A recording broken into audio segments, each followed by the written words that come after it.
ลฮัลโหลอาบน้ำค่ะอาบน้ำค่ะนี่ค่ะอาบน้ำดินนี่อาบน้ำดินค่ะอาบน้ำดินค่ะนี่อาบน้ำดินโอ้นี่ก็น่ะเหมือนพี่น้องในเวียงเขาเนี่ยอาบน้ำดินที่นี่ค่ะนะเขาได้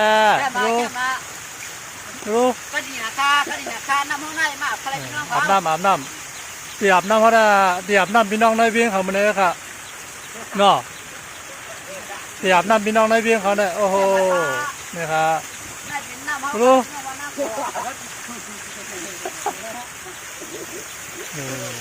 ดังนั้นก็เป็นดีป้ายพาแล้วเนี่ยสีไฟคู่นะเนี่ยที่รวงคู่นั่นเลยอันนั้นดีไฟคู่นั่นเลยนี่ดังนั้นเป็นหลอนว่าดีนะตลอดน่ะโอ้โหเล่นไม่แน่เนาะน่ะวานโกนอยู่ตรงไหนวานนั่นอยู่ตรงไหน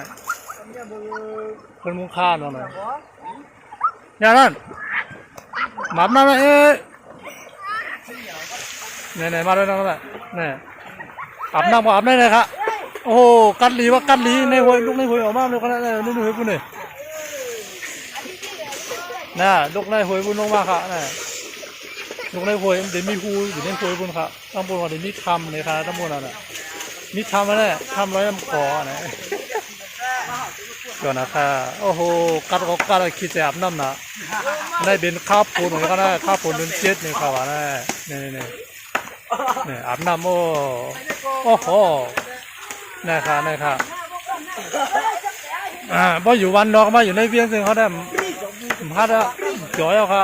มือเจ้าค่ะเนี่ยนะน้ำหอมหวานก็อาบเจ้าอะไรหางปูนนู้นี่นะที่ปลายฟางก็มีปลายในนาในนี่นั่นน่ะฮะรู้หมาบน้ำนะร้อนพันน่ะตียังก็ผู้อาบน้ำนี่ครับเขาก็ดีอาบน้ำเขาค่ะต่างกันยากกันไปแทงกันเนาะก็ไปใครมาเอามาค่ะอาบน้ำเจ้ามันอาบน้ำพี่น้องในเวียงเขาน่ะรู้น่ะอาบน้ำพี่น้องในเวียงเขาน่ะ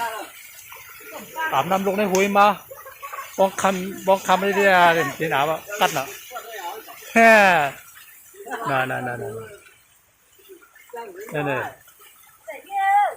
ขึ้นก้นลงละลายด่วนได้อาบเย้ามั่วด่วนได้ขึ้นก้นลงละลายไปอาบเย้าเนี่ยอันนั้นเนี่ยผู้หญิงก็มาอาบจอมเนี่ยผู้หญิงก็ได้มีอาบต้องเหนือแทงตีนเนี่ยอยู่ที่เขาต้องได้อาบอยู่ก็ได้ค่ะเนาะน่ะบายโอ้โห